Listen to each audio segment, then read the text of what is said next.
All right. With the help of Hashem, we are learning Yoma Daf Mem Vav. We just learned the three-way machloikes Tanoim, and we're going to focus now on Shitas Rabbi Meir, that every day on the Mizbeach there was an additional pyre that was set up in order for us to have where to burn the limbs and the fats that were not consumed at night. We're speaking about the limbs and the fats from yesterday korbanos. The other Tanoim hold that after they prepared the Maracha Gedolah, which during that preparation, you would have to take off those limbs and fats and put them on the side, on top of the Mizbeach. You would put it back on the Maracha Gedolah. Taka, after the oila, the daily oila was brought, but it would be fully burned on the same pyre. That Meir holds that anything that belonged to yesterday's korbanos, Taka needed to be fully consumed, fully burned, but for that he made a stand-alone pyre. And we're going to begin today learning two statements from Bar Kapara. What we will be focusing on is what happens if we're going from Friday into Shabbos. And the Evarim and the Pedarim of Friday's korban wasn't fully burnt on Friday. Are you allowed to burn it on Shabbos? Let's not forget, my friends, that Shabbos one is not allowed to burn. Eloma, when it comes to certain korbanos, as we will review, when the Torah uses the word bimoy adoi, something has to be brought in its appointed time. From there we learn that, the korbanos, tzibur, that are time related, they override Shabbos. Now, how would we apply that when it comes to the Evarim and to the Pedarim, to the animal parts that came from a weekday korban? So we will learn that there's a Bar Kapara. We're going to learn how Rava opined regarding Bar Kapara. He'll agree with Bar Kapara, but he found Bar Kapara's statement unnecessary. We're going to have a statement from Rav Huna. We'll have two ways of understanding the statement of Rav Huna. His words will be Tchilasoi doicha, soifoi eino doicha. We will see whether Rav Huna is referring to our case of burning items from Friday on Shabbos, or whether he was referring to korbanos that are being brought betuma. And according to one interpretation of Rav Huna, you will have a machlekes between Rav Huna on one side and Bar Kapara and Rava on the other side. That's going to lead us again into the topic of whenever we do find that when we have two things in front of us, let's speak about Toma, that Toma is overridden when it comes to a korban sibur. Is the pshat duchuya or is the pshat hutra? In other words, do we say that when there's Tuma and sibur, that because of the importance of bringing a korban sibur, we completely disregard the whole issue of Tuma? It's as if there is no issues as at all with Tuma. It's permitted. Or no, there's a problem to bring a korban b'Tuma. Elama, bringing a korban b'tzibur is even more important, but it's only overridden. And again, as we will see on Nafkamina today, whether we say hutra or whether we see dechuya. And the final topic that we will learn in today's daf, which will be the final topic of the fourth Perek, will be regarding the lav, a negative commandment of extinguishing a coal that's on top of the mizbeach. We will have various opinions. How do we apply that to a coal that was removed from the top of the mizbeach? In other words, if someone scooped coals and they brought it down, and someone then extinguished those coals, are you going to be chayiv? Is it no longer on top of the mizbeach? Or are you going to say, no, it's still considered a coal from the top of the mizbeach, for which you will be chayiv malchus if one extinguishes it, and a lot more. I'm going to let us start on Daf Membav Amud Aleph, 2 lines from the top of the Amud. So says the Gemara. Again, we are going back, focusing on the Shita of Rabbi Meir that holds that an additional pyre was set up every day. The Mishnah spoke about every day, upon which to burn those parts of the korbanos oila, so the limbs and the fats from all of the korbanos that needed to be burnt previous day, if they were not fully burned, or if they were not bachlal put on the pyre. And as we spoke on last year, one would argue if you have parts of a korban that was slaughtered yesterday, that was bachlal not put on the pyre, shouldn't that in itself invalidate it? Psule lina. So we learned no, that anything that's on top of the mizbeach, specifically on the upper half of the mizbeach, will not become invalidated by it becoming overnighted. So there's no psulina. for sure it has to be fully consumed. The other Tanoim, Rabbi Yossi, Rabbi Yehuda hold it's going to be re-put on top of the Maracha Gedoyla, but the Rav Meir holds there's a standalone pyre, so let's focus on that. So Amar Rabbi Lazar, in the name of Bar Kapara. Now this is Bar Kapara's understanding, Bishitas Rabbi Meir, that Omer Hoyer Rabbi Meir. We're going to properly analyze Bar Kapara as to saying two clauses. Number one, leftover parts from yesterday's oila. You make the standalone pyre in order to put on this new standalone pyre these animal parts, these carbon parts that were not fully consumed. And now let's call this clause number two of Bar Kapara, va'afilu b'Shabbos, and that is done even on Shabbos. Meaning, even if the animal parts come from the carbon that was brought on Friday, and again, normally you can't burn anything on Shabbos. Avade, the carbon tamid from Shabbos, overrides Shabbos. Bima yadoi. But here we're speaking about parts of the carbon that was offered on Friday. Even on Shabbos, it's going to be burnt on the pyre. End of quote. Now, Chavra, we learned the Mishnah. We didn't yet learn Bar Kapara. And the Gemara is going to analyze what exactly did Bar Kapara add to something that we would not have known by simply reading Rabbi Meir in the Mishnah. And let's challenge clause number one, and we'll challenge clause number two. Regarding clause number one, the opening statement of Bar Kapara that he says that Omer Hayir Meir, etc. Tanina, we learned that in our Mishnah that b'chol yoim hayu sham arba marachos. And as the Gemara explained, that the fourth maracha was for the animal parts that were not fully consumed. So for that, Chevra Halka, Amar Rabbi Oven. And we're going to have two versions of Rabbi Oven. That you're right. When you learn the Mishnah, you know you make a new maracha. But still, loi, it's not pshita. There is a novelty in this added understanding of Bar Kapara, Bishitas Rabbi Meir. Mitzracha, we do need Bar Kapara. For what? What happens if these parts became invalid? This is true even if they became invalid on the day the carbon was slaughtered. Right? Let's forget about Shabbos soon, weekday Shabbos, you shecht an animal. So one of the beautiful rules we learned in Zvachim and Kachim is like this, that even when there is a carbon that is halachically puzzle, once it's brought up on the Mizbeach, Kiven sha'alu lo yerdu. You can't bring it down anymore, and therefore you have to burn it. Now, by the way, we learned details. There are certain invalidations that are so invalid. For example, if the carbon already became invalid before it was brought into the temple compound. There are some cases where even if it was brought up, you have to bring it down. But the Gemara doesn't go into this right now. Generally, the rule is that if something becomes invalid in the Beis Hamikdash during the Avodah, if it was brought up and it doesn't come back down. So if Bar Kapara would not have made a statement, one might have thought that to make a separate pyre only for carbonates that in principle are invalid. They're only being burnt because of the rule that since it's up, don't bring it down. To make for that a standalone pyre, that we don't have clarity just by reading Rabbi Meir. So Rabbi Oven is saying that the reason why Bar Kapara repeated something that appears to be superfluous, no, he's saying that we always make a fourth pyre, even if the only animal part, the only thing left is dafka from a carbon that really is possible.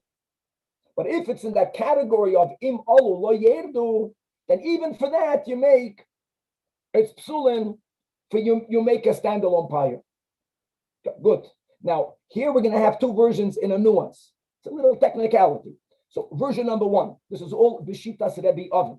Vidafka, that's only true indeed, that you make a standalone pyre, that at least Shemash Lobohem Ha'or, that fire already took hold on some parts of these animal parts. It wasn't fully consumed. It has to become mamish ash, fine, but at least it already began to burn yesterday. Avol Mash Lobohem Ha'or, but if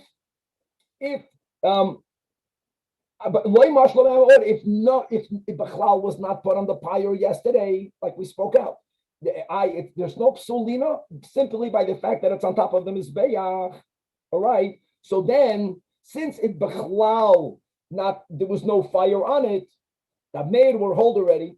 that you don't make a standalone pyre for these animal parts because they're puzzle, because they are puzzle. Interesting, another nuance. In other words, once an animal part is already, at least it began to burn, these are the words in halacha, that is called lachmai shel mizbeach. It's called the bread of the altar. And therefore, it's so chashuv that even though it's really puzzle, you make a separate pyre just for the psulim. However, if it's puzzle, days it never even began to burn yesterday, here at least Rav Meir would be moided to the other Tanoim that for this you don't make a standalone pyre. That's one. Now, guys, if you have a vadim and pedarim, according to this version, that is not puzzle, even if it bechlal wasn't singed yet, if bechlal wasn't burnt yet, yes, according to this version, you do make a standalone pyre. This little nuance is number one, it's puzzle. Number two, loy mashlo behem ha'ur. Here, Rav Meir will be moided, you don't make a standalone pyre. And now, Ikeda Amri, again, Ikeda Amri in Debi Oven, that Echad Keshenim, the Echad Psulin, even if it's Kashin, and only if it already was partially consumed, epis consumed yesterday. So therefore, as we mentioned, it's called Lachmai Shel Mizbeach. Here is where Rav Meir says you make the fourth pyre, the separate standalone pyre, but the Eloi, even if the animal parts are not from Psulim, 100% kosher, if none of it was burned yesterday, even Rav Meir will be minded that you don't make a standalone pyre. Okay, so all of this is just to add. If none of it was, if it was psulin, and it never was on the fire at all, it goes in the marcha gedela, or it goes off the mizbeach. No, it goes on the marcha gedela. It goes on the marcha gedela, like the other tanoim. Again, another detail. Nothing went on the Marach Gedolah prior to bringing the Talmud of that day. Which means, just technically, when the Kohen in the morning, the pre-dawn, when he goes up on the Mizbeach and he finds that some of the Ivarim and Pedarim were not fully burned, or the Bechlal were not burned, everything was removed off the big Marach, because you needed to sweep the ashes to the Tapuach. Then you reorganize the logs of wood. Then on top of it, you put the Shnei Gizlei Eitzim. And the first thing that has to go on this is dafka the new, today's Talmud Shel Shachar.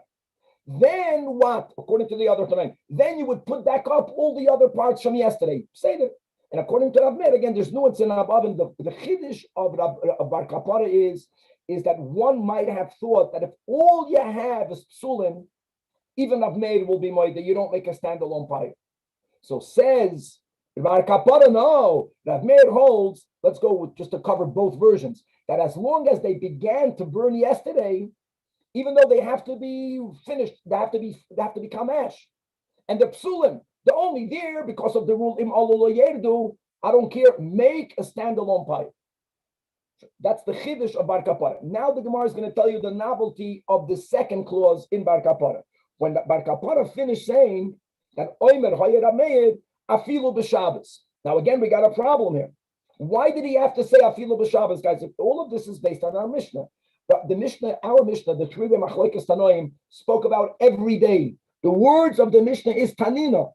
The Hayoim, let's go better. The Hayoim Chamesh. Hayoim means on Yom Kippur. Yom Kippur is like Shabbos. One also may not burn things on Shabbos.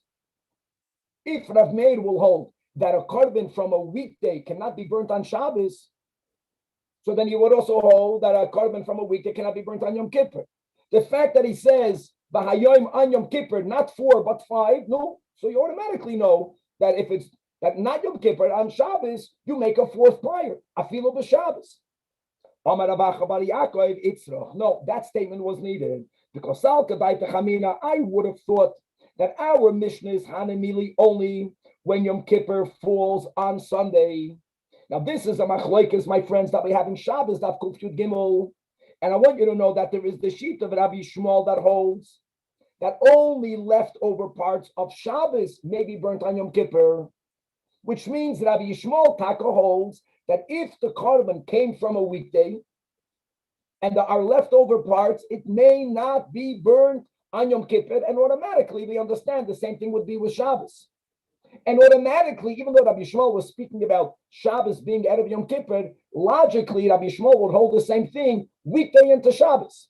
In other words, there is a time where we are allowed to burn even on Yom Kippur leftovers, only if the leftovers came from a day like Shabbos.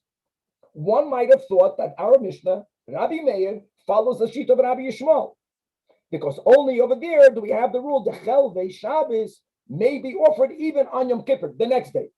Avol, one might have thought without Bar Kapara, that the Emtza Shabbos loy, the Emtza Shabbos means middle of the weekday, it's Friday to Shabbos, or Yom Kippur on a Tuesday. In other words, the day prior to Yom Kippur is a weekday. So that's why Bar Kapara needed to say, no, that Meir holds, even on Shabbos, okay, not speaking about Yom Kippur, from weekday to Shabbos, not like Rabbi Yishmael. Now, Rava agrees with Bar Kapara. He agrees that is the sheet of Rabbi Meir, but Rava holds that Bar Kapara was not needed for the second clause. He's moida, the first clause was important. Afilu psulin. But he says, again, in our Mishnah, it says that every day, Rabbi Meir is speaking about every day. So Amar Rava, man, hi, who is this? Like Bar Kapara. That he doesn't look, he doesn't care about that which he is grinding. When you are going to grind grain, first look at it to see if if there's any value to it. He's saying there was no need for that statement. Again, ich bin moida, I don't argue, but there was no need because our Mishnah writes b'chol yom tanan. So the Gemara says indeed kasha. That's a kasha in Bar Kapara. And as we continuously learn that kasha is not tiyufta, it's not tiyufta. Why is it not tiyufta? Because without Bar Kapara, one might have thought every day, but not Friday into Shabbos. One might have thought so. Sunday into Monday, Monday into Tuesday, even if the remnants are only psulim, but maybe not Friday into Shabbos. So that Bar Kapara wanted to make it clear, even the Shabbos. Bottom line is, whether we had the need of Bar Kapara or not, both Rava and Bar Kapara, they both agree that Rabbi Meir holds that there's nothing wrong burning on Shabbos and burning on Yom Kippur, the leftovers from yesterday's carbon Talmud or from yesterday's karbanos. And now the Gemara says, I want you to know that upliga de Rafuna, it's a Gavaldik Gemara because we'll see in a moment, lav dafka pliga de Rafuna. There are two ways to understand Rafuna. Whoever said in the Beis Medrash that Rafuna argues, understood Rafuna only like one of the two ways that we'll see in a moment. So upliga de Rafuna, the Amar Rafuna said these words, that chilasoi doichem, soifoi eina doichem. Now, how did they understand these words of Rafuna? Chilasoi doicha means that you are allowed to shech a tamid on Shabbos. Not only can you shech it on Shabbos, you can even burn the chalavim and evarim. Let's appreciate that burning the chalavim and evarim bechlal is never essential. You get the atonement only through zrikas adam. Now, even though tamid is doicha Shabbos, one might have thought maybe only the shechita. So everyone holds that the beginning, meaning burning the chalavim and evarim from the tamid of Shabbos, is brought up on Shabbos. But soifai, according to this understanding, is mamish our case. Soifai means that the tamid that was brought on Friday, if for whatever reason they didn't fully burn those animal parts on Friday, comes shkia, comes Friday night, and the same thing would be Shabbos day. If it wasn't fully burned, says Rafun, according to this understanding, it may not be burned. So clearly, according to Rafuna, he disagrees with that understanding in Rabbi Meir. He's not arguing with Rabbi Meir. Forget about making a standalone pyre. It's bechlal not burnt. It's bechlal not burned. So when would Rabbi Meir say that on Yom Kippur you make 5 pyres? Perhaps that's going to be only when Yom Kippur is after Shabbos. Keshitas Rabbi Yishmael. Okay, now just to make it clear, Lav Dafka Rafuna B'chlal meant as we just understood it. So Gufa, we just learned above, we quoted the words of Rafuna. Rafuna didn't say a word about a Tamid. He didn't say a word about Tamid. He didn't say a word about is it Doicha Shabbos or not Doicha Shabbos. All he said was, I'm sorry. He said about Tamid. He didn't speak about Shabbos. All he said was Tamid. Now what did he mean? My Einoi Doicha. So Rab Chizda understands Rafuna. Rab Chizda Amar, not the way we understood it before. Rafuna understands that even Rafuna agrees to Bar Kapara and agrees to Rava that if you have a korban tamid that's brought on Friday, if for whatever reason the animal parts were not burnt on Friday, doiche es Shabbos. No, the tamid is doiche. The tamid of Friday is doiche Shabbos. Mamish like bar kapara. What was the Rafuna speaking about? A whole new topic. The Toma, the chuya b'tzibur. For example, if you don't have a kohen that's tahar, you don't have, can the Tamid kohen offer the Tamid? The answer is yes. Why? Because the Torah says regarding the korban Tamid, it has to be brought bimoy adoy. And based on the rule that Tuma duchuya b'tzibur, and you have to bring it today, bring it b'tuma. Question is, how much of it do you have to bring? Nachamo, the chelavim and the ivarim is not essential. By every korban, as long as you did the zrikas adam, you got your kapara. Of course, it's better also to burn the limbs and the fats, but maybe not when there's tuma involved. And that is what Rafuna was saying, that only the blood can be brought. Only the blood. The ivarim, forget about Shabbos. Every day, today, Thursday, today, Sunday, if there's tuma, so says Rafuna, listen guys, tchilasei doicha, tamid tchilasei tuma doicha, offer the blood, the tuma, and let's stop over there. You know what's going to happen? The limbs and the fats will become invalidated by tomorrow morning, and then you burn it, suli amigdashim. However, let's go with the Rabba. Rabba understood Rafuna the way we understood it before, that Rafuna was not speaking about the question of tuma, doiches atuma, adarabba. Even Rafuna's maida, that when there is tuma, and because of the word bin moy adoy, we sprinkle the blood, you know what? We burn the fats as well. Doiches atuma. What does Rafuna mean when he says that soifay eino doicha ve'eino doiches haShabbos? Fridays tamid does not justify chilul Shabbos. So every day when you bring a korban, you can bring the evarim in the morning and at night. Not Friday. Friday you have to burn everything on Friday. The moment it's shkia, that's it. You can't burn it anymore. Okay, now we Amar Le'abaya, whether it is Teraba or Teraba, let's go with Teraba. Lididach Kasha. Your understanding in Rafuna is problematic, and Rav Chizda's understanding of Rafuna is problematic. 4 lines, the last narrow line. Lididach Kasha, according to you, Kasha, Maishna Tuma, that you will hold that Tuma is going to be overridden. Why? Because of the word Bimayadoi, which teaches us Afilu Betuma. I mean, Sai Shabbos, Sai Tuma are set aside for the Talmud, as Mamish learned from the same word. So both of you are only allowing a certain level of chashivus of Talmud over either only for Shabbos or only for Tuma. Why? So Shabbos nami b'mayadav afilu b'Shabbos. And the same question is according to Rav Chizda's understanding in the statement of Rafuna. That Maishna, the second to last line, Shabbos, dechsiv b'mayadoi, which is why you hold it may be brought even the Shabbos, right? That is Rav Chizda's understanding that Rafuna is moide to bar kapara and to Rava. So what's the rationale behind each shita? Says the Gemara Amalei. Let's go with the teacher of Abai. Let's say this is Rabba. The last line. Why?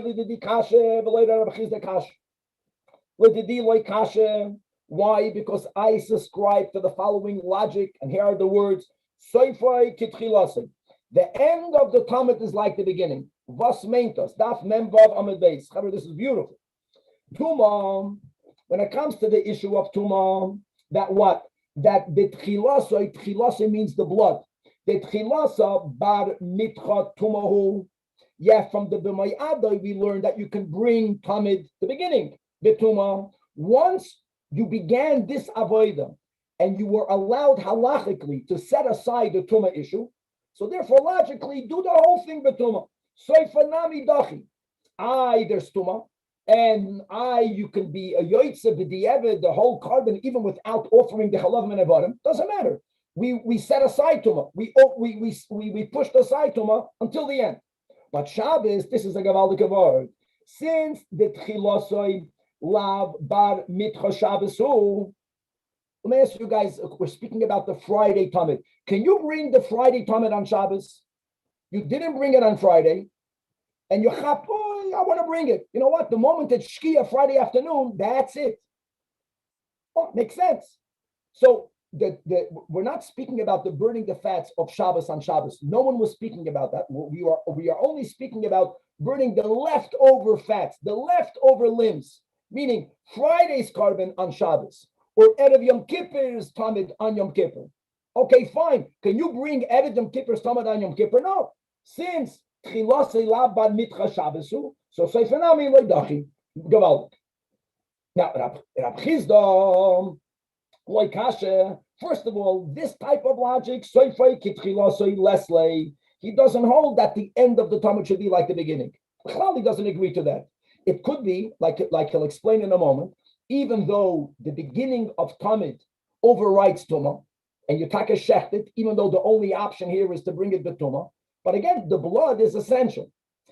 If you would not burn the limbs and the fats for whatever reason, you fulfill the mitzvah of the Talmud Shal Shachar. So maybe Soifa, you should not be like Chilasa. However, what's the logic in differentiating between the Shabbos issue and the Toma issue? So this is beautiful. The fact that the Torah tells us Bimayada Yafila b'Shabbos, according to Rab Chizda, is understood that Shabbos hutrihi b'tzibur. It's not that we're being machalal Shabbos by shchita or by burning. It's a problem. Elama, Talmud is more important. The way we view Shabbos and karbanos, those karbanos that God wants us to bring on Shabbos, it's not like we're pushing away Shabbos. No, is that there is no issue with Shabbos. It's completely permitted.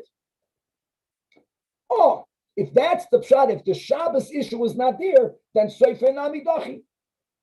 So then when it comes to our carbon Talmud, there is no Shabbos. There's not on Shabbos. So then why not burn the fats? Toma, according to Rab Chizda, the whole concept of Toma being overridden for a carbon sibur is not that it's mutter. It's not like it's non-existent. It's existent. It's a problem. Elama, you have to pick and choose. You do what's least problematic. It's called the chuya. It's only overridden. Tuma, that's only the chuya b'tzibur, but it's not permitted. So then it makes sense to say, if there is an issue of Tuma, only do the minimum necessary. You know what's necessary by all karbanos, including the Talmud? Zrika. So tchilasai, the ikar kapara, takadachi, but seifai, burning the fats is not the ikar kapara. So therefore, loidachi, gavaldik. Okay, so recap, what we learned is that we have the sheet of Rabbi Meir, that we make a standalone pyre to burn all of the limbs and the fats that were not fully consumed. What we learned today, in addition, is two nakudas. Nakuda number one is l'kula alma, that even if there's a carbon Talmud that became puzzle, and it's only on the altar because of the general rule that if something is already brought up, don't bring it down, even that justifies making a standalone pyre. You're giving chashivus to something, ki'ilu, that's puzzle.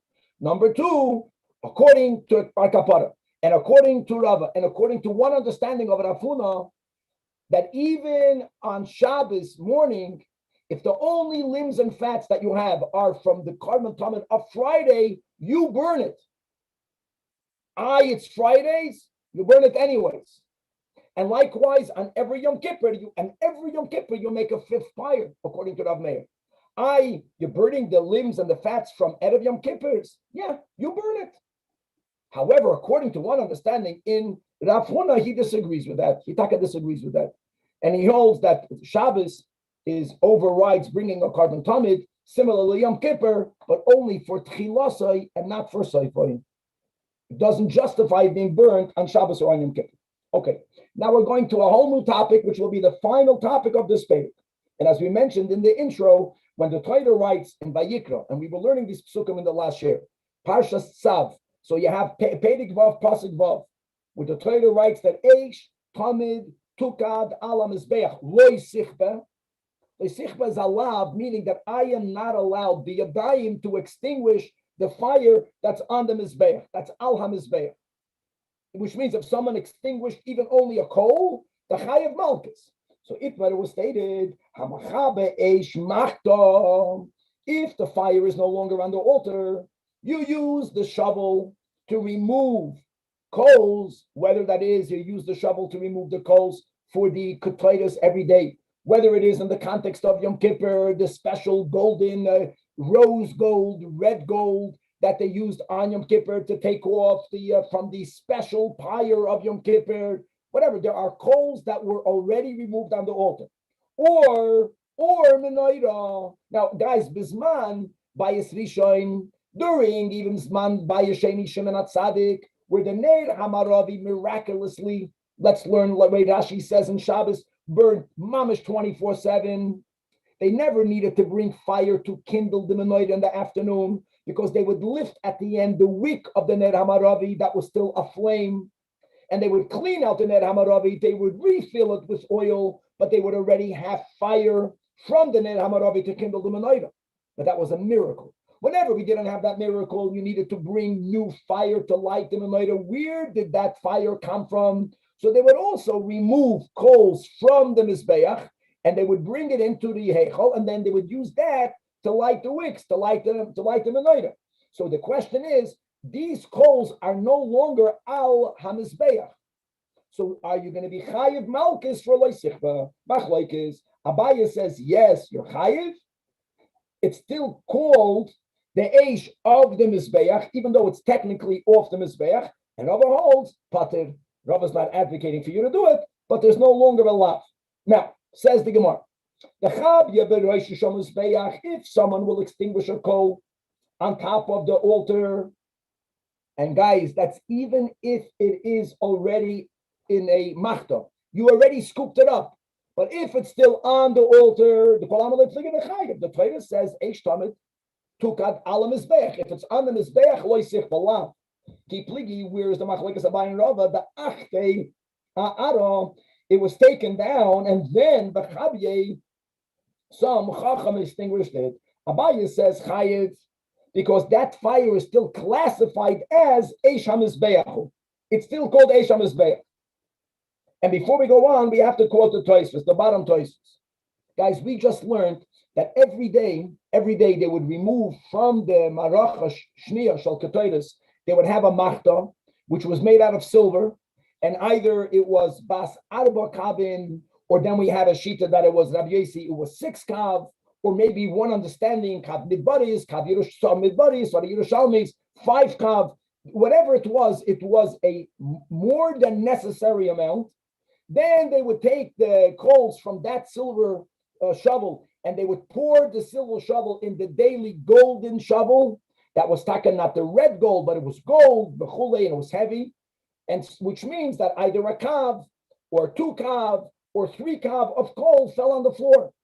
And what did we learn? That it was swept into the canal, which makes a lot of sense. You're not going to have on the floor of the Azara hot coals. If Abaye is correct, that even after it's removed off the altar, it's always classified as eish from the mizbeach al hamizbeach. So so how did we learn that that it was swept into the Amma? That's a gavaldic question. Let's look inside Tosfos. So says Rashi, and therefore, and furthermore, so he quotes Rashi, and Rashi therefore teaches that it wasn't put into a canal of water, according to Abaye. He has another understanding of it. So says Tosfos, guys, this is 2 Tosfos in the Leinida, the loy kashem, the loy mechayev. You're not chayev for extinguishing it, putting it directly into a canal of water. Yishum, the kivin, the mischavin, choyte b'shal dalet kabin. You from the outset knew that you're taking off more than you need. You're taking a shovel that has the quantity of 4 kav. And you know that Uma'ara, you're going to be pouring it into the golden shovel that only holds 3 kav. So you know from the outset, v'nispaza mehem kav, and that will not be used. Since it will not be used, it loses l'kula alma, the designation of eish ma'ala mizbeach. So therefore, says Tosfos, umashin is spazir, that which scattered on the floor, ain't no oimid lo isvan. You cannot use it. It doesn't fit into the shovel of 3 kav. It doesn't fit into the golden shovel that's going to be used daily for the ketoros. And therefore, afilu Abaye moide, even the intake. Once it was removed, it was removed. Our machlokes is someone took a shovel from the mizbeach to bring the coals for the daily ketoros. And for whatever reason, someone took a coal from the shovel and extinguished it. If not for that act, this coal would have been used. That is where Abaye holds, according to this version, you're still chayiv because it's eish hamizbeach. What about Rava? Rava says patir because kiven den nitko, since it was removed, It's removed from the status, it's removed from the classification of Al HaMizbeach. You can call it Eis Shel Machta. It's not called Eish HaMizbeach. And the law of Lo Sichba was only regarding the Eish HaMizbeach. Now, let's add in between the lines, whenever we have a Machlekes Abaye and Rava, other than in the 6 cases of Ya'al Kigam, the rule is Halacha Kirava. There's another klal in Shas, and that is that we paskin always like Rab Nachman. So asks the Gemara if this is the correct understanding of the Machlekes Abaye and Rava, which automatically would mean that we will paskin like Rava. Elohad Amar Rav Nachman, Amar Rav Baravua, that Hamoidid Gachelas Mi'alam Mizbech, whoever removes a coal from the altar, removing it from the altar, and Vikiba, Rav Nachman says Chayiv. Oh, you got a problem. So you have a stira. Asking like Rav Nachman, that's a klal. Halacha ki Rav Nachman. Another klal, halacha ki Rava. But they're contradicting each other. So says the Gemara, no. Elo, afivu teimi ki Rava. Hassan over there, meaning the case of Rav Nachman, when someone brought a coal down from the altar, this is very important, loy intak limitzvasam. He's not discussing a case where someone brought a coal down, like we said, in the shovel for it to be used. Someone brought it out. And therefore, Rav Nachman holds, since it was not brought down for a purpose, then the act of bringing it down doesn't change its status for it to be considered al hamizbeach. It was still brought down. But over here, Hacham, the case of Rava, of Abaye and Rava, we're speaking about the coal that's in the shovel.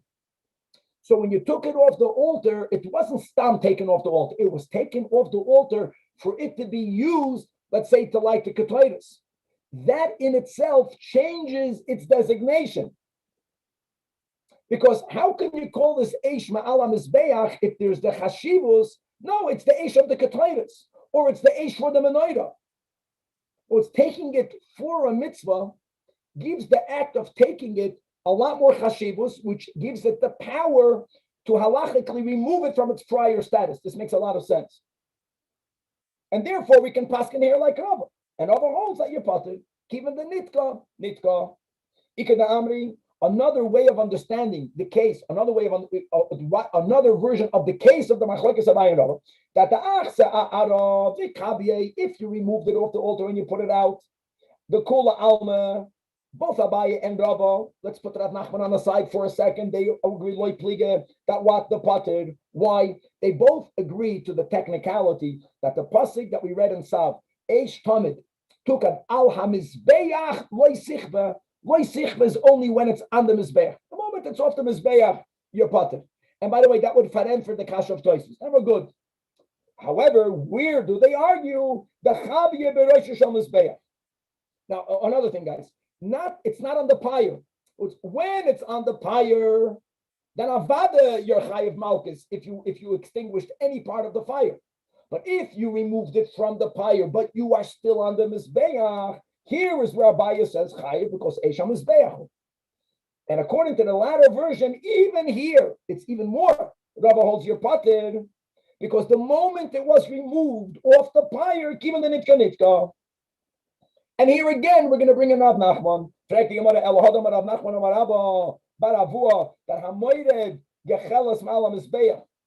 it down the altar. Vekiba chayiv. Now here the problem isn't only that Abaye v'Rava halacha ke'alacha ke'Rava. It's much worse. Here it's going to come out that Rav Nachman is not saying not like Abaye, not like Rava, which is not the end of the world. But again, halachically, we're back to the same problem.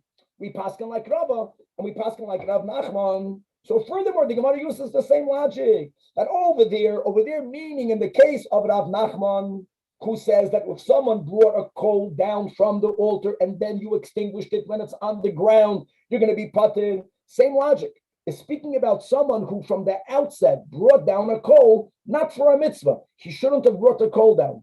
Now, don't say he's chayiv malchus for bringing it down. No, the Torah says don't extinguish it. He didn't extinguish it. He brought fire down. Since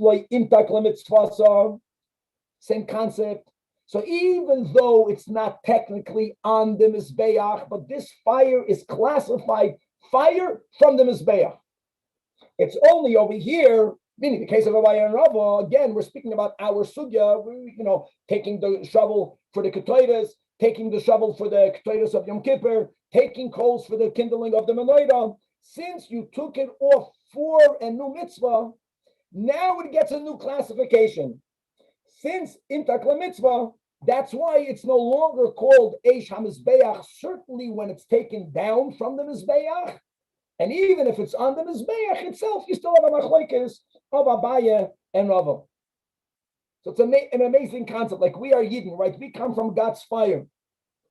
So look at that. Let's go on if a Yid leaves the altar, but not for a mitzvah, look at the irony, look at the beauty. This Yid is still considered as if he's on the Mizbeach. Adarab. Which gives the power for anyone to do tshuva.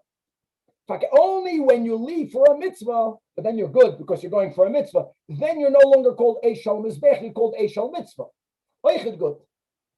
But if you're not leaving a place of Kedusha to do a mitzvah, it's as if you never left. The potential, the connection always stays with you. This is a Gavaldic concept. And on that we say, Hadran Allah Taraf Bekalpi.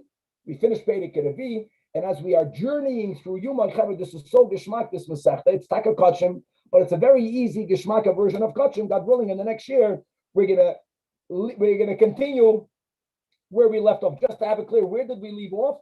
The last thing we spoke about was that he did the second Vidui number 1 on the par.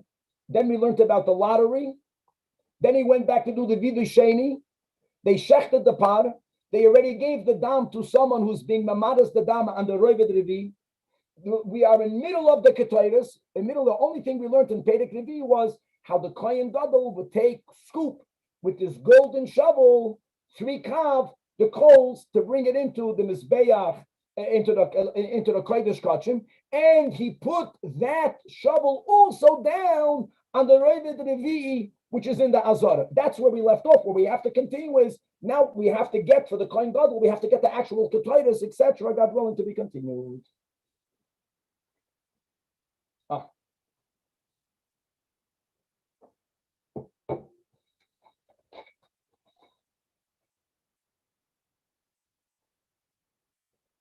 All right, guys, we're going to go weiter. I hope the people, maybe if someone could put on the WhatsApp that we're starting Mamash in a minute. We could have started 6:15. We could have slept another whole 5 minutes. Oh, you won't.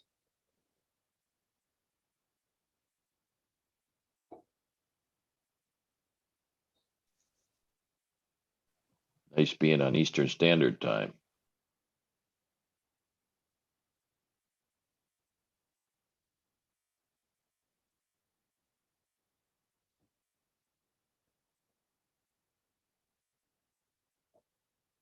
All right, here we go. Chevra Sefreila. With the help of Hashem, we are learning Yoma, Daf, Mem, Zayin, starting Perek Hamishi Hoitzi Oloi. We are going to continue to describe the Avodah of the Kohen Gadol on Yom Kippur, continuing from where we left off. We're going to be learning about how the Kohen Gadol would carry the coal, the coal shovel and the ladle filled with ketaidas into the Kodesh Kachim. We're going to be learning about the Kohen Gadol known as either Rebbe Yishmael ben Pabe. If you remember on Daf Tes, when the Gemara was speaking about the tragedy that was man by Yesheni, right, there were over 300 Kohanim Gedolim, and we mentioned the few that lived for more than a year, Shimon HaTzadik, Yechanan Kohen Gadol. One of the other Kohanim Gedolim that were mentioned was Yishmael ben Pabe. Now his father was Pabe's Pei Aleph Beis Yud. This is what we will refer to today to the Kohen Gadol known as Rabbi Yishmael ben Kimchis, that we call him now by his mother's name because we're going to learn about the greatness of the mother of Kimchis, and ultimately how Kimchis merited to see 7 of her children serve as Kohanim Gedolim. We're going to learn together a Tosfos Yeshanim. I think if I mentioned it before in the class, I made a statement that has to be corrected, that on one hand, wow, she saw 7 children becoming Kohanim Gedolim, but that also sounds like a tragedy because that would mean that they passed away, because how would you have another Kohen Gadol when the other one is still alive? But no, we're going to see that none of them passed away. There was something about the behavior of Rabbi Yishmael ben Kimchis that many times, obviously 6 times, made for him at least once to, in middle of Yom Kippur, to lose the status of the Kohen Gadol. He became pasul, he became tamei, and the skan Kohen Gadol was his brother or one of his brothers. And every year we'll see they took another one of his brothers when this happened to serve as the Kohen Gadol. We're going to start learning about the chafina avodah. Chafina means the scooping up of the incense. We're going to have a question whether the Beis Hamikdash was allowed to make a keli, a measure utensil that would scoop up the amount needed for the ketores lefnai v'lefnim. By the kemitza avodah of a mincha, we know clearly such a keli was never allowed to be made. Whenever you needed to bring a kemitza from a flour offering on top of the mizbeach, it was the kohen that needed with his hands to scoop up the kemitza, as we'll describe. When it comes to the avodah of the kohen gadol, we'll have a doubt, which some of it is dependent whether we make a gzeira shava meloi chafina to kemitza, as we will learn, God willing, in this daf. We're going to review a very important rule in kachim, which is that kol shemimenu leishim harehu bebal saktiru, that if you have a carbon in which some of it has to be offered on the mizbeach, the remaining parts have to be eaten. So there is a law that once the part that needs to be burnt, was offered to God on the altar, then none of the remaining parts that were designated to be eaten, none of them are allowed to be burnt on the mizbeach. And that's a very important klal in kachim, and that's going to lead us into a question about what happens when the kohen does kemitza, what happens to the flour that's stuck. It's called bein hashinayim, which is in between his fingers. With more nuance to that, is that considered part of the kemitza? Is that considered part of the kshenayim? And you can't just be machmir, just burn it. Oh, kol shemenu leishim, and many other challenges that we'll have because of that doubt. And ultimately, we're going to start a series of inquiries of Rav Papa, some of them regarding chafina, some of them regarding kemitza. Already speaking about this one, what happens when he scooped up the ketores? What happens to the ketores that is in between his cupped hands or in between his fingers? What status does that have? And a lot more. Let us start with the beginning of the new Perek, Daf Mem Zayin on top of the Amid, says the Holy Mishnah.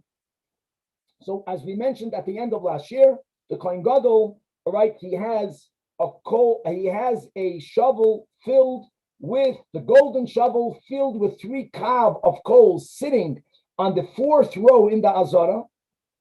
There's also the Kohen holding on to the mizrak of the Dam Hapar. What do we need now? We need to get the actual ketores. So says the Mishnah, they would bring now to the Kohen Gadol the ladle in which you're going to put the ketores. And mitamal, the Mishnah mentions the es hamachta and the shovel. This is very problematic. What shovel? Whose shovel? The shovel filled with the coals, guys, we learned in last Perek. That was already done. The coals are in it. It's sitting on a specific place on the floor of the Azara. The Gemara is going to clarify that there was yet another shovel needed. So they bring him the ladle, they bring him the shovel. Now, chafan, the loy chafan of the Kohen Gadol now will scoop up. Scoop up means that he's going to cup his hands, and we're going to learn details of how he cupped his hands, making sure that they get filled with ketores. And now, the nosal l'toich hakaf, he puts the ketores inside the ladle. This is all before he walks into the Holy of Holies. In other words, really what's going to happen here is what we're discovering, that on Yom Kippur, the Kohen Gadol did chafina twice. He needed to get the ketores into the ladle. How did he do it? By doing chafina and then emptying his cupped hands into the ladle. And then when he entered the Kodesh Kachim, he would again have the ladle's ketores go back into his cupped hands. Now, how much ketores needed to be in his cupped hands? Was it a standard size? Or was it according to the size of his hands? So the Mishnah makes it very clear, it's his hands. It's not a standard size. Some people have larger hands, so it's going to be a larger amount. Hakatan, a Kohen Gadol with smaller hands, lefi katnoi. And here the Mishnah says very enigmatic words. This was the measure. This is very difficult. The Gemara is going to say, what exactly does the Mishnah mean? Ultimately, we'll see that there are two different ways of understanding the statement. Now that he has the ladle that's filled with the right amount of ketaides, now says the Mishnah, not a lasamachta. Now he takes the shovel. Guys, this shovel is not the shovel that was mentioned on top of the Amid. This is not the machna of Perik Chamishi. That's the shovel of Perik Revi. Now he takes the shovel that he already prepared with hot coals that was sitting on the fourth column, on the Roivet Revi. Now he's going to use both of his hands. Which one goes in which hand? Says the Mishnah that the shovel with the hot coals, dafka, goes in his right hand. And the kaf, the ladle that has the ketaides, goes into his left hand. And to make bekitzer, two statements. Number one, there is a rule when it comes to avoida needs to be done biyad yamini. Why is he using his left hand? There are two understandings that Rab Chaim innovated. That the pshat is that taking the coal pan and the ladle into the kodesh kachim is bechlal not called an avoida. That's a chiddush that he has. So that circumvents the whole issue. How can you do this b'smoil? Now, it wasn't that there was never anything done b'smoil. We just learned in the last Pedic, Tanach Bekalfi, according to our Tana, that when he did the lottery, our Tana holds the Kohen Gadol put both of his hands in the box, and with one hand he took out one lot, and with the other hand the other lot. So this won't be the only time that he's using his left hand, but that also has to be understood. Like, how do we use the Yad Smoil? And if you remember, we had a machlokes tanoim, and one Tana hold that the Kohen Gadol used his right hand, and the Skan used the Skan's right hand. Okay, be that as it may, he used both of his hands, and the machta of the coals in the right, and the kaf with the ketaides in his left. Now we have to understand, why does the Mishnah right here in the top line in the Amid that they would bring out to him the ladle? That we understand. But what machta? Who machta? Machta tanile. Not the lasa machta. Machta tanile. We already learned it in the last Pedic. That not the lasa machta, that he took a shovel, right, the red gold shovel with the long handle, and etc. So we already spoke about the machta, the shovel. Says the Gemara, yeah, you're right, you're confusing. It's two different shovels. Hassan over there in the previous Pedic was taka machta the gechalim. Over here, let me ask you, how did they bring the ketaides to the Kohen Gadol, into which he did his first chafina? Where did that ketaides come from? Now we know that there was a chamber, right? Lishkas from the family of Aftinas. They were the ones that prepared the ketaides.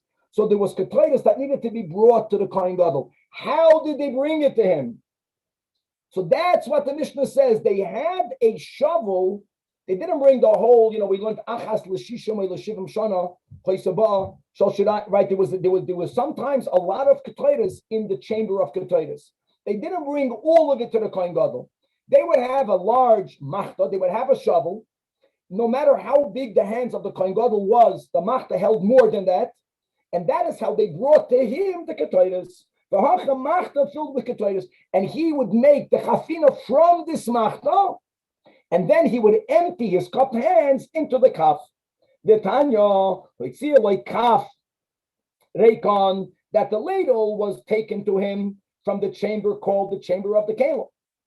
And also, the Baraisa further elaborates, umachta, that was gedusha, that was heaped over with ketaides from Lishkas Beis Aftinas, and it was the Kohen Gadol that did the chafina in this machta gedusha.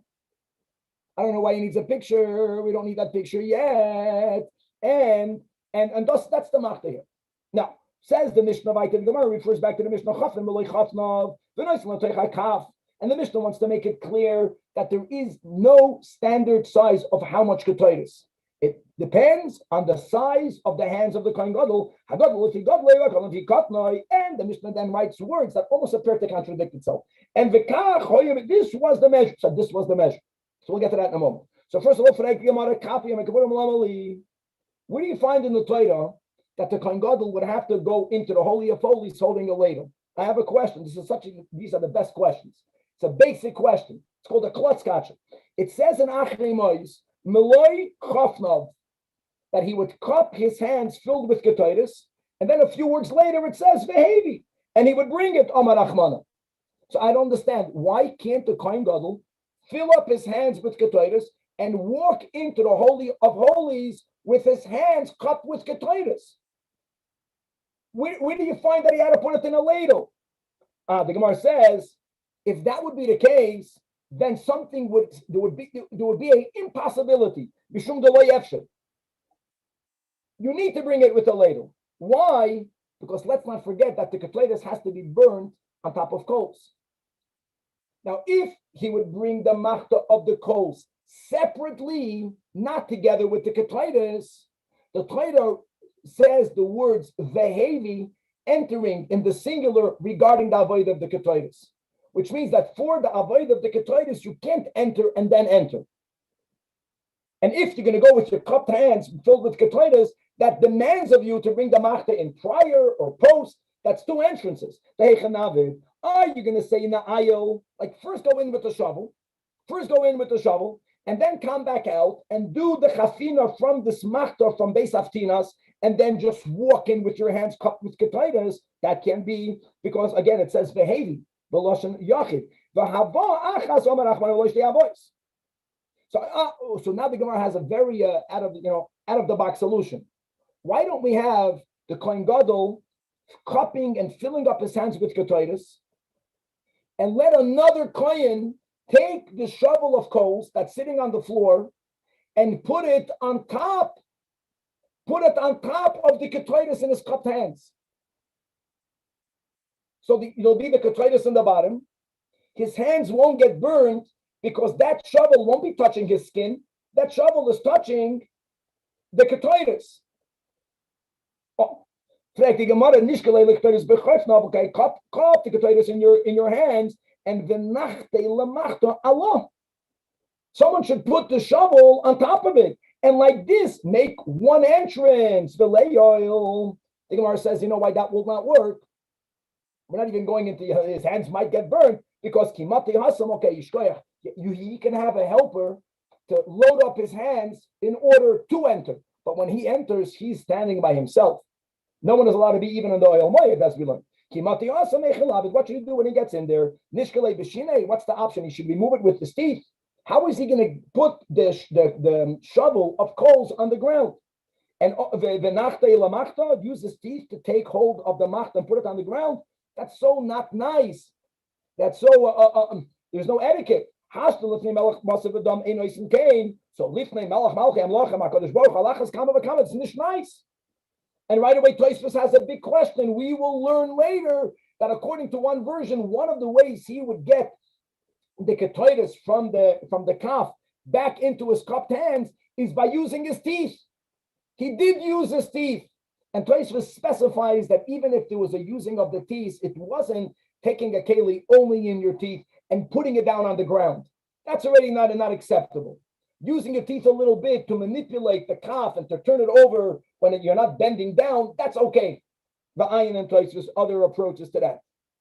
So therefore, hilkach since hilkach le'efshed, even le'efshed. So what do you do? So now there's another nuance in the Gemara. Avdinan kida ashkechan b'nesiyin. Since at the end of Parshas Nosai, all of the 12 days of the Chanukas HaMizbeach, when every Nasi brought all of the carbon types. Now, don't tell me there was no Asham, because Asham is considered a Chatos. Kachatos, Ka'asham. And including every day there was a special offering of Ketaitis, and by the way of the Nesiim, the Torah writes Kaf Achas, Milei Ketaitis. People are still familiar with this. We're learning this not far away from reading Parshas Nasai. So we already find a scenario where Ketaitis was brought in a kaf. So that's what. So definitely you needed two kalim. Why the ladle? Because as we find by the Nesiim that it was a kaf that was used by the Nesiim to bring in the Ketaitis. Let's go weiter. Or just to clarify, in other words, every day when the Ketaitis is brought in the morning and in the afternoon, the half of a month, it was not brought on a ladle. It was not brought in a ladle. It was already brought in his hand. Okay, let's go back. Not the lasamachta b'yamin. The final line of the Mishnah is that okay, he used both hands, so the shovel was in the right, and the ladle of the ketletis was in his left. And the Gemara asks a gavaldik kasha, and that is Yitziva ba'ara v'giyuda b'shmei shamayim. Do we treat aliens, non-citizens, with greater cover than a citizen? That's topsy-turvy. That's completely not logical. What comes every day into the Beis HaMikdash? The ketletis. What is the chiddush? Who is the stranger? What's alien? The machta. So you should always treat the one, right? The same logic. That which is always brought should be given greater covet. Right is more bachavedik than the left. You should have dafka brought the ladle of the kederis in the right and let the ger come in the left. So the Gemara gives a practical answer. That listen, guys, the right hand is stronger than the left. And the coal pan was larger, had more than the ketaitis. Zumeruba, the zumuetis. And now, based on the fact that Mishnah said that there wasn't a standard size to the ketaitis, that it was according to the size of the hands of the Kohen Gadol, we will now go into the sugya of Rebbe Yishmael ben Kimches. Guys, he was a giant, and all Yidden should be giants. He was a giant, and his cupped hands had more ketaitis than the kaf of the coals. So says the Gemara, even Bafila Bezman Shneim Shavin, or was the same, like Uchamai said Rebbe Yishmael ben Kimches. Even here, the Gemara normally could have said like plug, but the Gemara says even here, Zuchama, the coal pan is hot, and therefore the precaution you must have is greater, and this is Tzoinenes. And at the end of the day, the right hand has greater power, and we have greater control over it. And therefore, hot and not hot, use the right hand for the hot. So now we're saying that the two cupped hands of the Rabbi Yishmael ben Kimches had the same amount or the same weight of ketaitis like the coal pan. And now let's go. Rabbi Yishmael ben Kimches. And again, Rabbi Yishmael ben Kimches is the same Rabbi Yishmael ben Pavi. Normally we call people ben the father.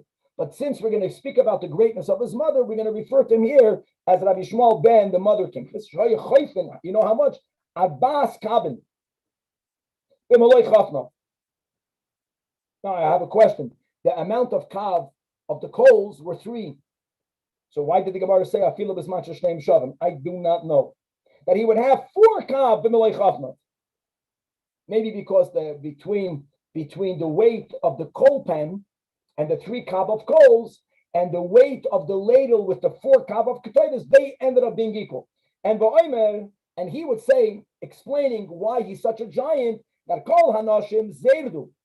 All women receive zered, but the zered ima, but the zered of my mother, that went all the way up to the roof. Now, what does zered mean? There was something about his mother that was superior to the other ones. So one version says that the meaning of zered is the amri. Guys, we learned this in brachas that we're speaking about arson. Arson is a certain type of oatmeal cereal, as you remember, when you take kernels and you crush them. Remember, do you crush them into 5 particles? It's called arson. If you only crush them initially into 4 particles, it's called zarid. So it's the same thing. That there's something about the koyach of eating zarid that's non-gluten free, that mamish heals the sick. This is connected to the sugi, guys. You remember of Pashachris. And when a woman is pregnant, that she has every morning this arson, this zarid, her children will be giants. In the name of Rabbi Yechiel, that arson yafal l'choylam. Now, what the Gemara doesn't add, it has such a preventative medicinal power. If you're sick, it's going to make you better. When a woman is pregnant, she should have arson every morning, or zarid. So since his mother ate this cereal every morning, wow, he turned out to be a giant. The ikad amri, that zarid pashit means the zera. In other words, that the God chooses which zerala will impregnate the egg, and the God chose by Rabbi Yishmael the most superior one. That b'shich zera uchedera bohu. We're finding for a source that the word zera that he used regarding his mother is referring to zera. Rami ka'astira. This is only a Gemara stira. Says in one pasuk, and this is from Shmuel, Vatazreini chayel, that you girded me with strength for battle. Now, we're focusing on the fact that Vatazreini, which normally means to gird, is written without an aleph. The problem is, it says in Tehillim, "Hame'azreini," the same thing, that you girded me, Chayil Lamilchama. Here you have it with an aleph. So why with an aleph? Why without an aleph? Guys, the first white line. I acknowledge and I thank you for the fact that Zayri Sunny without an aleph also means to winnow. To winnow is when you choose the good from the bad. You know what David was saying regarding his conception, that God chose the greatest, the best, the healthiest Zerah from his father, from Yishai.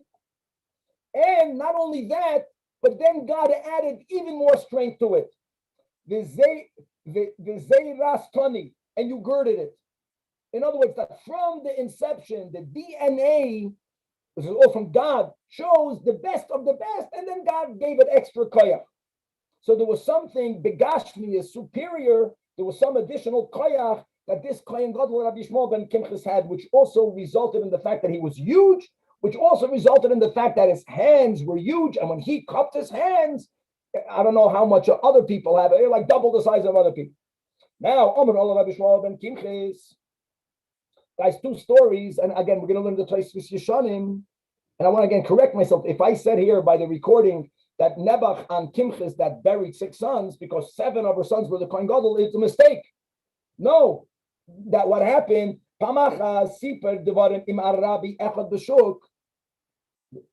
According to many Rishonim, this happened on Yom Kippur, and this is the source to make a hefsek, to make a break davening on Yom Kippur. Even though other Rishonim learned that this must have happened out of Yom Kippur. But let's go with most, that it was Yom Kippur. Guys, that means that the Kohen Gadol on Yom Kippur, going into the Holy of Holies, there was some point in the day where they took a break in the Avodah. And you go out of shul. And where did he go? He went to the market. And who did he encounter? A Arabi. And he spoke to him. Problem was, the nitztot sinoide mipiv al bigodov.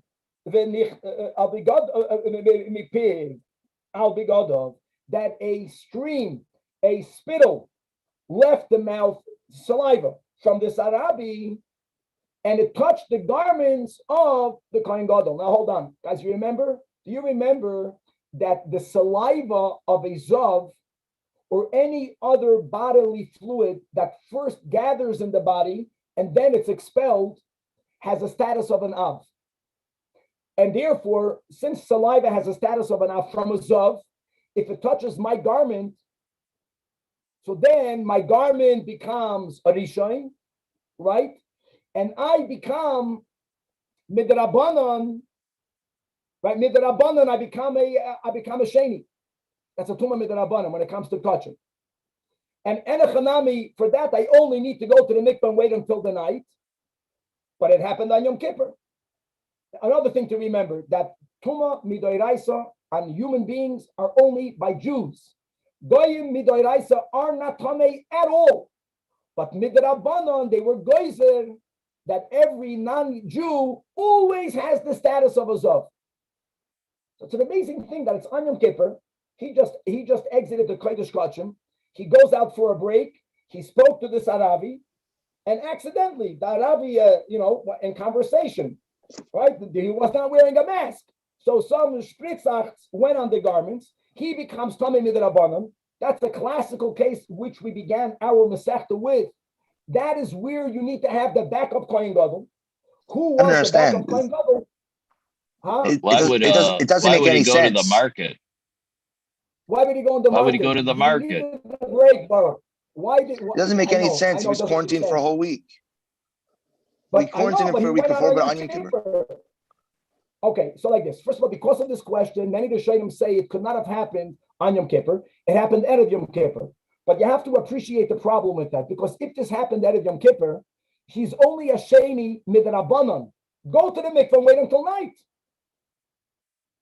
It must have been that he had a conversation with an Arabi, with a goy, and he didn't notice that something got spritzed on his garments, so he didn't go to the mikvah, which is also difficult to say. He didn't go out of Yom Kippur to the mikvah at that time. During the avodah, someone tells him, "Upa, you didn't go to the mikvah. I saw that a tzenoida from the mouth spritzed." And that's how some of the Rishonim learned. I like Baruch. I like these Gemaras. Archibald brings the Tosefta says that he was an Arab king, so that's why he went and met with him on Yom Kippur. Just that would answer Baruch's question. I'm not disputing with that. Okay, first of all, the Tosefta writes that I think it's beautiful. You need a break. What's wrong with him talking to an Arabi? Tell me what's wrong. He went out. He needed the break. He wanted to leave the Chevra. He went on his own. Someone began to talk to him. He's going to ignore him. He had a conversation with him. To me, it makes sense. We're down to earth people. He needed the air conditioning. Maybe. Huh? It was too hot in shul. He needed the air conditioning. Too hot. He needed someone to fix the air conditioning. I like that. Went to an Arabi. Told Hazan, go fix. Okay. But Al Pi Halacha, the Ken Gadol can't leave, right? No, he couldn't. Even Erev Yom Kippur. Well, on Yom Kippur he left. On Yom Kippur he left. I get your question, Avremel. It's about how can he leave. Okay, good. Now, who was this Kohen Gadol? One of his brothers. V'nichnas yeshev of Achi v'shimish tachtov. And on that year, v'ro'asa iman, the mother Kim Chesua shnei kahanim gedolim b'yem echad. Now, guys, you're going to jump. Now it's going to get worse because you can learn your lesson, right? Learn your lesson. Don't talk with a person that has a status of a zav. It happened not twice. It happened 6 times, according to the Tosfos Yishanim. V'shuv amru olav Yishmael ben Kimches pamachas yatsa v'siperim adin echad. He spoke to a certain lord, Bishuk, and again the nitznat tzinodim epiv al b'gadav, and the nichnas Yosef achev v'shimish tachta v'ro'asa iman shnei kalim yem echad. Fool me once, how's it go? Shame on you. Fool me twice, shame on me, twice. And now, let's go more. Shiva banim hoyla lekimchas. She had 7 sons. They kulam shimshum b'kahuna gedoyla. Listen, guys. So I always thought until now that it's beautiful, but it's tragic because why would they all be kahanim gedoylim? It must be that they passed away. So that's taka the Tosfos Yishanim in the last line of the Amud writes that don't think they passed away. We would never speak about the merit of Kimchis if she was only zoicha to see all of her sons as Kohanim Gedolim because they passed away. What yichus is that? God forbid for a parent to bury a child. This happened 6 times. Now, it's not that the other sons passed away. They knew that Rabbi Yishmael, sometime in the middle of Yom Kippur, is becoming invalidated. And I think they didn't want, remember we learned before there shouldn't be jealousy. They didn't want for the same scan to be every year the same brother, because that maybe would create some sort of animosity between brothers. Every year they appointed another brother. And then my final thought that came into my head, this is both to you, Baruch, and to Rabbi Chaim, maybe he wanted for that to happen. He wanted for his brother to get some covet, right? Moshe wanted for Aaron to get covet. This happened after he went into the Kodesh Kachim. Let my brother get honor. Could be? Okay. And Amru Lachachamim, now the bottom line is that all of her 7 sons were Kahanim Gedolim. So the sages asked her, Ma Asis, what merit do you have? What did you do? Shezachis Lakach, that you merited to see 7 of your sons? Kahanim Gedolim, Amru Lahem, Miyamai Loiro Koidas Basi, that never had even the beams of my home seen Kale Sa'are, the braids of my hair. Now, this is the sugya that we have in Ksubas Daf Ayin Beis, that married women, when they go outside, Das Moshe, they are obligated to cover their hair, at least partially. Das Yehudis is that when women go outside, Das Yehudis is that when a woman goes even not outside, when she goes into her yard, she has to fully cover her hair,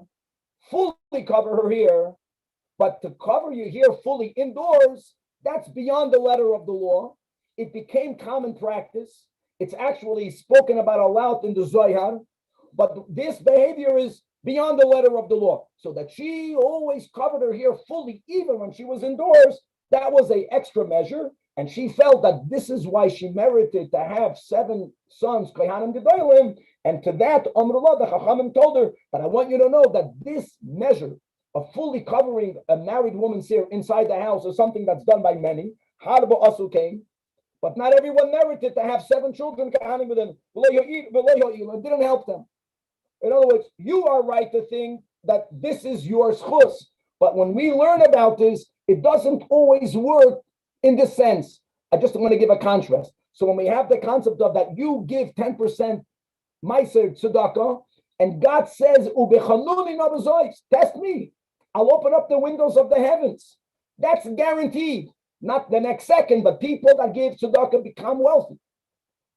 The Eibishter has this cheshbonus, and obviously we are speaking to her betterment that it's a beautiful thing what she did, but this doesn't guarantee, and that's just to speak out words that there are times that you can be taka the greatest parent, and you did everything right, and sometimes the kids are not the way you think they should be. It's not always on the parents. Parents have the responsibility. Harba also came, and not always does it work. Okay, let's go back. We're going to go now, we're going to contrast and compare the laws of scooping of chafina to the laws of kemitza. It says regarding a korban mincha, this is a pasuk in Parshas Tzav, that when the kohen would take from the 5 different types of mincha offerings, after it's ready, at a certain point, he would make a kemitza, bekumtzai, and let me go through whoever sees the video, we learned this in Menachas, is that the kohen would pick up his hands, so the bottom of his hand was facing the floor. The hands are let's call this vertical, in a vertical position. Here is the bowl with the mincha, and you would now put your hand down, and as it goes into the prepared mincha, then the kohen closed the 3 fingers, putting the 3 fingers on top of his palm, scooping whatever the contents of the original bowl is now in his koimitz, in his scooped fingers, and he would use his thumb to make sure nothing is protruding beyond the pointing finger, the index finger. He would use his pinky to make sure nothing is protruding the ring finger, and that's the koimitz. So it says bekumtzai, says the Braisa shalayasan mida lekoimitz, that the Beis Hamikdash was not allowed to make a measure utensil that would have in it the same amount of an average koimitz. Never. Because God is specific that the kohen has to do the kemitza with his hands. No one debates that. The question that we had is regarding Yom Kippur. Are you allowed to make a measure instead of the kohen scooping his hands from the machta that we learned about on the top line of today's Amid? Maybe you can use a measure utensil that have the average amount of 2 scooped hands. And the Gemara goes back and forth. Hassan, perhaps it's not like kemitza, because by kemitza it says bikumsai, in his hand. If you read the pasuk, that pasuk is basically saying that the kohen has to do it. Over here, it doesn't say in his. It doesn't say that he removes the ketaitis from the original machta in his cupped hands. It says only regarding the result. Meloi chafnav, the amount of 2 cupped hands, ketaitis samin, which is nach daka. We learn daka min adaka. Okay, or oidilma, now even though the Torah doesn't express itself explicitly that the kohen gadol must do it with his hands, but since the Torah has the word meloi here by Yom Kippur, and we have the word meloi by kemitza, maybe we make a gzeira shava. Meloi mikumtza. That's the question. So Tashema, the Gemara attempts to prove Rabbi, the words in our Mishnah. The question is just whether you can create a utensil that's equal to that specific kohen gadol's hands, right? Because we know it has to be specific to his. But once you know his size, then you're saying, can you just, kohen gadol. Thank you for that. Good, exactly. You said correct. That helped me understand something. Correct. Rather than have to take it in his hands. That's the question. Correct. Yes, that's the question. So says the Gemara, look at our Mishnah. Says in the Mishnah, like it was enigmatic. The Mishnah begins writing that agadol lefi gadloi, right? The hakatol lefi katnoi, the kach hoisa midasa. What does that mean? My love, amida means a measure utensil many times. My love, she'im ratzalasis mida. Guys, we will go with the version that the word acheres doesn't exist. Then I say, in fact, that's the meaning of the Mishnah. So the Gemara says, not necessarily true. Loi hachi ka'amar. This is the way I might interpret the Mishnah. V'kach hoya choyzer v'choyfna lefnim. Guy, this is another detail. After he did the first scooping, let's say he has to do it, and he would put it in the ladle. When he would walk into the Holy of Holies, And now really comes the hardest part, as we'll learn later. He has to remove the ketores from the ladle back into his cupped hands. He has to make sure that none of it gets lost. That the same amount that he cupped the first time, when he puts it back from the ladle in his cupped hands, it has to be the same amount. And that's the meaning of the words. Make sure to stay loyal to its measure. Don't lose anything in the interim. Not by walking, don't spill it over. Not by pouring it back, don't lose anything. All of it has to go back into your hands. Maybe that's the meaning of the Mishnah. So Gemara says, hold on. If that's the meaning of the words, so why don't we resolve an inquiry that we're going to have soon? What's the inquiry that we're going to have soon? According to the way we describe the Avodah, which is the way it's written in the Machzer, the Kohen Gadol ends up doing Chafina twice. Right? He does Chafina from the Machta on top of the Amit. And he puts it into the Kaf. And then in the Kodesh Kachim, when he takes it off the Kaf back into his hands, that's another Chafina. Now, whether he must do two chafinas or not is subject to a machlokes we're going to have later. So if the meaning of the kachois midasa is that when you do chafina number 2, don't lose a grain of the ketaidas, so why don't shamat mino? Why don't we prove from our Mishnah chayfen v'chayzer v'chayfen? And we won't have such a resolution from our Mishnah. So the Gemara says exactly, we have a boya there, we have a boya here, and one is connected to the other. We don't know how to learn pshat in our Mishnah. And you know what, guys? If you use a midah, if you would use a measure, then there was no double chafina, because then the first of putting it into the ladle happened through a measure utensil without the Kohen Gadol actually cupping his hands. That's one way. So how to touch the words in our Mishnah depends both in the boya whether you're chayfen v'chayzer v'chayfen, and also whether you are allowed to make a measure. That's one approach. And now the Gemara gives another approach. No, even if you don't do chafina twice, maybe the meaning of the words of the Mishnah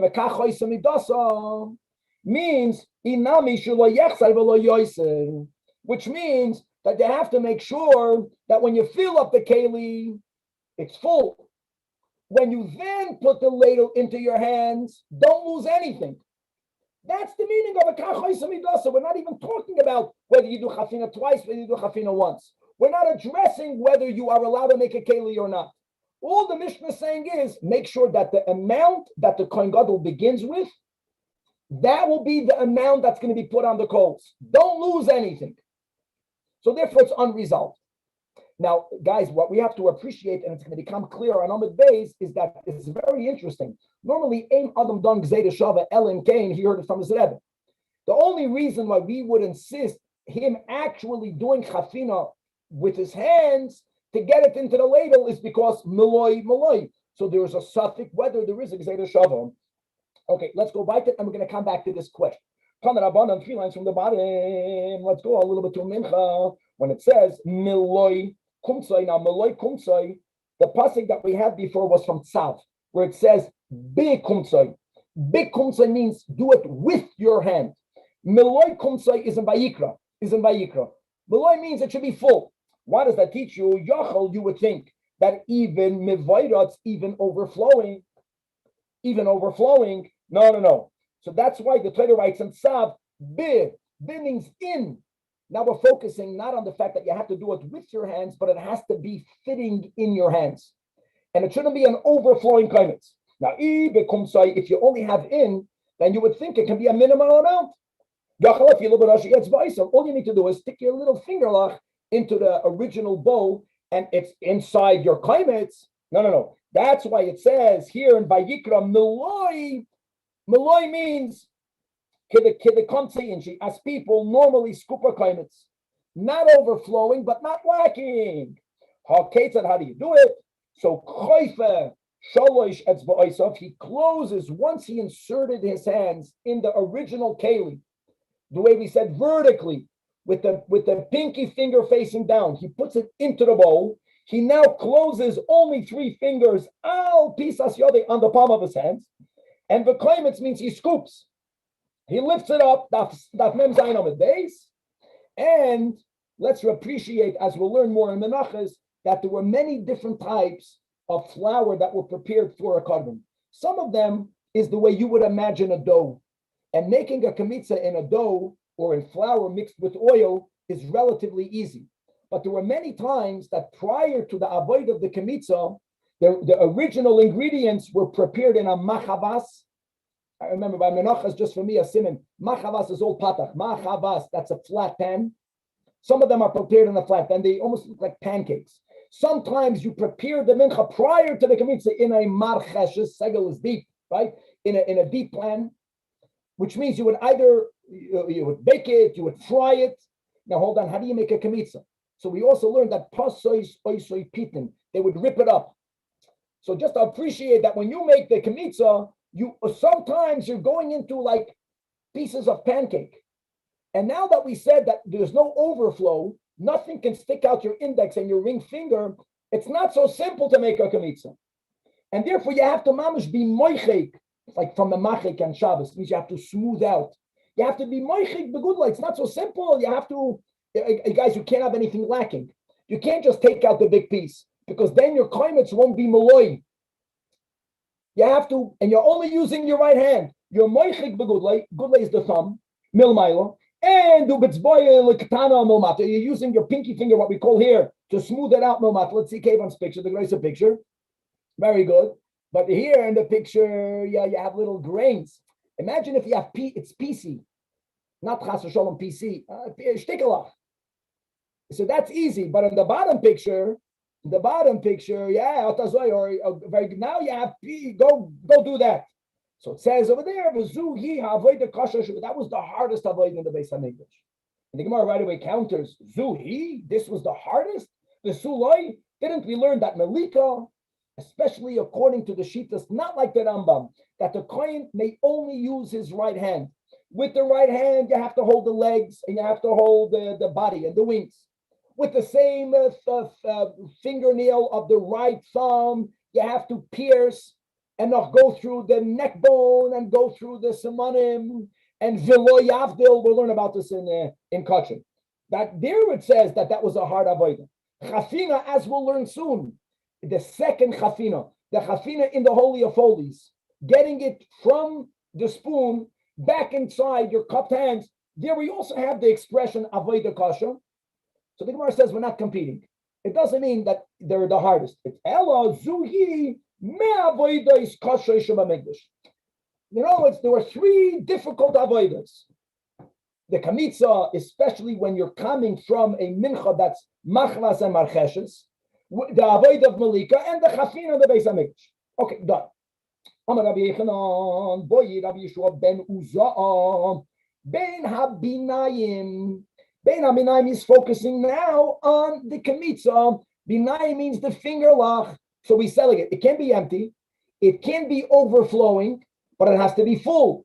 How do we view the parts of the flour that got stuck in between your fingers? Is it kamitza or is it sharayim? Now, Rav Papa limits the baya of Rabbi Yeshua. That which is visible within the hand, it's in between the fingers, but it's closer to the inside. There, no one inquired the vadai klimatzu, and it's burnt. The baroi, in between the fingers, the bein haminayim that is visible from the outside. Oh, now you have a good picture from the outside. That's for sure shirayim. What is the boy of Rabbi Shua ben Uzah? The beini. In other words, not visible, not from the outside. Not visible theoretically if you were to be inside. How do you qualify? What's the status of that mincha? Mai. So Amar Rabbi Yechanan, I want you to know that Hadar Pashta, he himself. Now you have different versions. Either Rabbi Yeshua ben Uzah, Yeshua Uzah, that bein habinayim. That's how he resolved. What's the resolution? It has a perpetual state of halachic suffix. You know where the Ritva says we find such a concept by Ben Hashmashis. It was never resolved, but there was a state of suffix. You know, we have a doubt. Now, what do we do with that doubt? And the Gemara wants to point out that's not so simple. Now that we said that we know there's no resolution, it has a status of a suffix. The kasha now is heicha avid. Now, guys, chazarim by menachos, other than the mincha of a kohen and other exceptional cases, by the nesachim, if I'm a Yisrael, when I'll bring a mincha, so the kohemetz is offered, and everything that remains is called shiraim, and it must be eaten by kohanim. It's kachem kachem. What do you do now with this ben hashinayim? Now that it's a suffix, obviously you can't eat it, because if this belongs to God, then God forbid for kohanim to eat it. On the other hand, you can't burn it with the kohemetz, because maybe it's shiraim. So what eiche of it? So Amar Rab Chanina, I'll tell you what, you can't eat it. You got to burn it, but don't burn it together, because it's a suffix. What do you do? Makted kohemetz l'chodei tchila. First, burn the kohemetz, and then v'hader ben abinayim, and he explains Rab Chanina. The I amrad ben abinayim bereisha. It's a given. You don't do it together. But if you're going to first burn the ben habinayim, maybe it's shanayim. And what's the problem? Guys, we learned this in Menachos. It's really a machlokes Rabbi Yechon and Reish Lakish, but we're going with the opinion that holds that if before you offered the kohemetz, some of the shirayim went missing or became invalidated, you may not even offer the kohemetz. Since it's a suffix, maybe it's a shirayim, the havalu shirayim, shechasru ben kemitza lahaktara, and v'amar, this is one opinion, that shirayim shechasru ben kemitza lahaktara, ein makrim nalas hakohemetz. So there must be that first you offer the kohemetz. You can't give the bein habenayim to the kohanim to eat, because maybe it's taka of the kohemetz, and then burn it. So like the Gemara, you didn't help anything. How can you burn the bein habenayim after the kohemetz? Ikrikan, we should read the pasuk, right, when it says that way, saktiru mimenu isha lashem. Guys, we learned this in Kachim. What does that mean? There's a principle. Kol shemimenu leishim. Whenever there was a korban, that some of it was designated to be burnt, and it was burnt, the remaining part that has to be eaten may not be burnt. Hadei be bal saktiru. So how can you burn it again? Again, it's a suffix. Maybe it's taka the shenayim. How are you allowed to burn it? It must be that when you burn that which is bein habinayim, you dafka have in mind that you are burning it l'shum eitzim. You're not burning it as a mincha, but you want to add more stuff. You want to add more substance on the pyre, so there should be more fuel for the karbanos, and that will then only follow the sheet of Rabbi Eliezer, the Tanya Rabbi Eliezer Omer, that this principle of kol shemimenu leishim hareu bebal taktiru only refers if you are offering the shirayim, that which should be eaten as a korban. But yes, atamala, all of the remains, l'shum eitzim. The problem will be that this only goes kishitas Rabbi Eliezer. Hanich Rabbi Eliezer. Elul Rabbanon. You're telling me that you paskin that bein habinayim suffix. So what do you do? So Amar Rav Mari.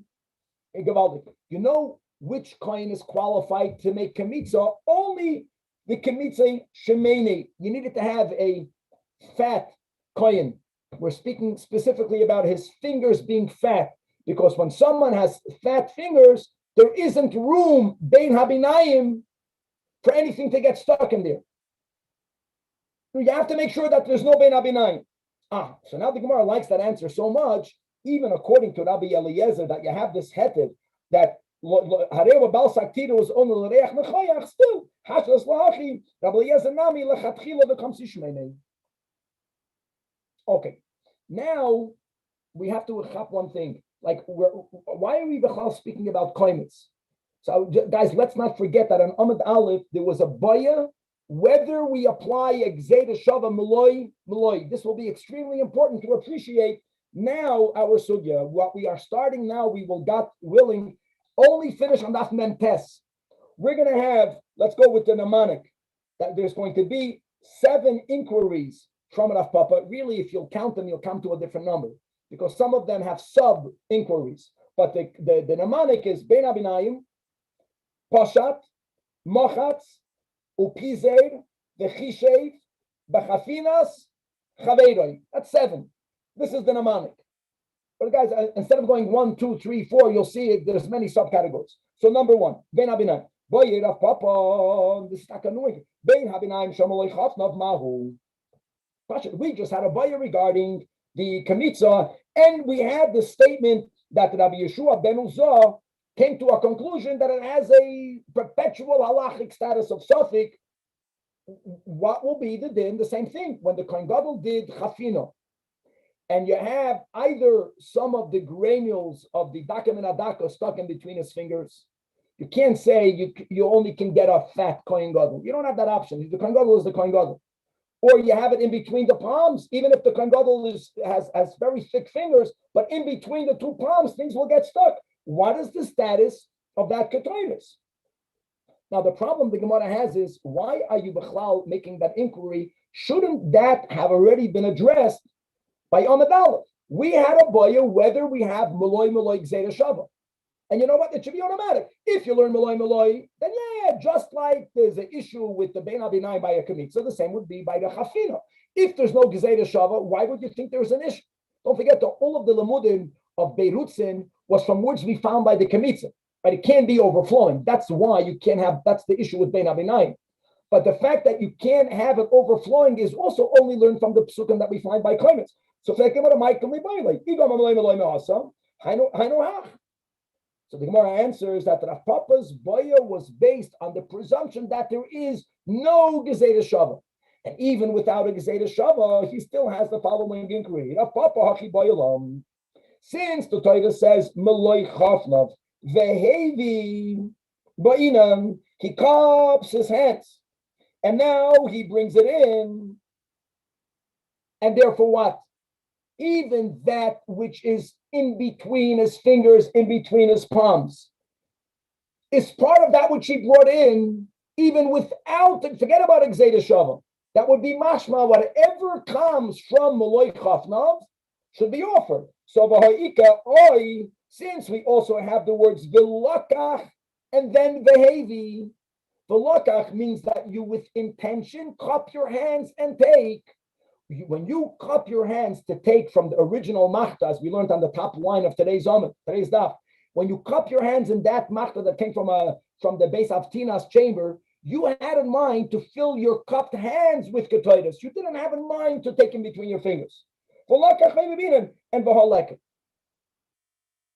so independent, without the Gzeira Shava, do you emphasize the Behevi? Do you emphasize the Velakach? And that's for inquiry number one. Take.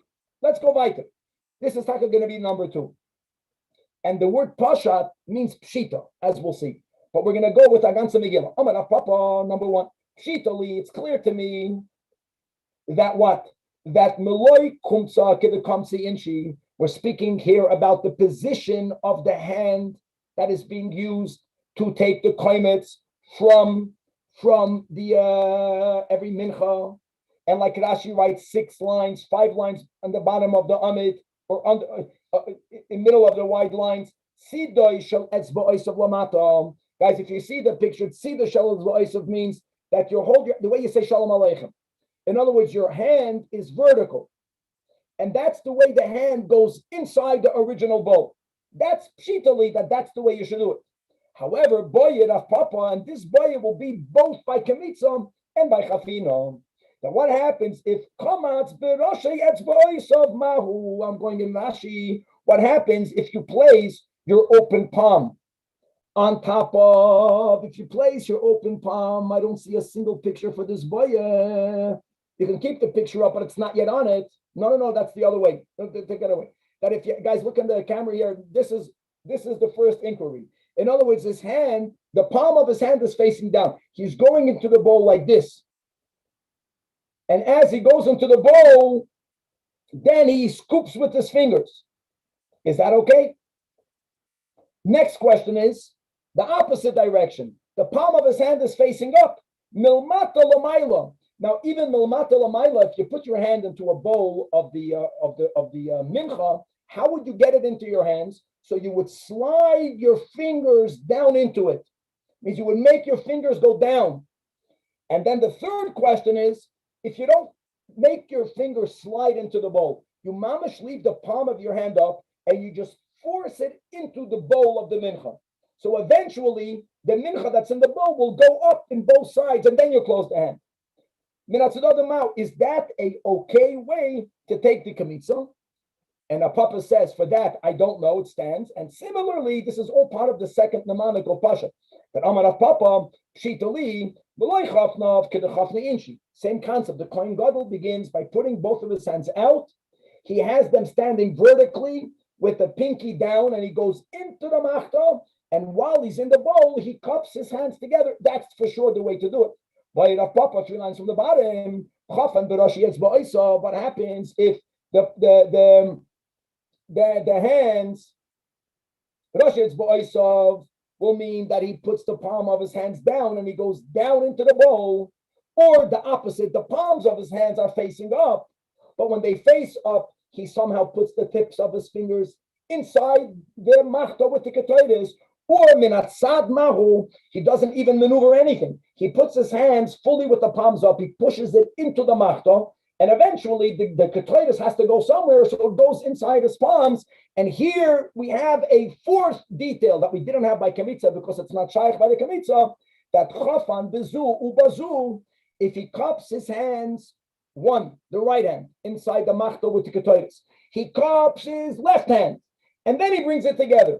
The karvan zu etzel, not cupping them together, but each one separately. So in all of these cases, here, and we'll stop over here, says Rav Papa, Teku, this question stands. God willing to be continued. Yeah. Good.